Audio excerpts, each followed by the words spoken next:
Hi అండి, నమస్తే. అందరూ ఎలా ఉన్నారు? బాగున్నారా? నేను అందరూ బాగుండాలని కోరుకుంటున్నానండి. అందరూ బాగుండాలి, అందులో నేను ఉండాలి. గోరింటాకు చూసారా? గోరింటాకు మొక్క చిన్న కుండీలు అంతగా పెంచారు.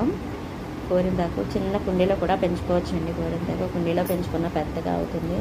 మనం భూమి మీద వేసిన బాగానే ఎదుగుతుందండి. గోరింటాకు గురించి కొన్ని విషయాలు మనం తెలుసుకుందామండి. మీకు అన్ని విషయాలు తెలుసు, కానీ నాకు తెలిసిన విషయాలు నేను చెప్తానండి. గోరింటాకు ఎలా పుట్టింది అనేది కొంచెం చిన్న కథ రూపంలో చెప్తాను వినండి. గోరింటాకు అంటే గౌరీ ఇంట ఆకంటండి. మనకి గౌరీదేవి అన్న పార్వతీదేవి అన్న ఒకరిలే కదండి. గౌరీదేవి చెలికత్తులతో కలిసి వనంలో ఆడుకునే సమయంలో తను రజస్వాలు అవుతుందంటండి. రజస్వాలు అవుతే తనకి చిన్న రక్త బిందు భూమి మీద పడి మొక్క కింద వస్తుందంట. అది చూసిన చెలికత్తులు ఈ విషయాన్ని పర్వతరాజుకి చెప్పడానికి వెళ్తారంటండి. పర్వతరాజు తన సతీ సమేతంగా అక్కడికి వచ్చేసరికంటండి అక్కడ మొక్క పెరిగి పెద్దదైపోతుందంట.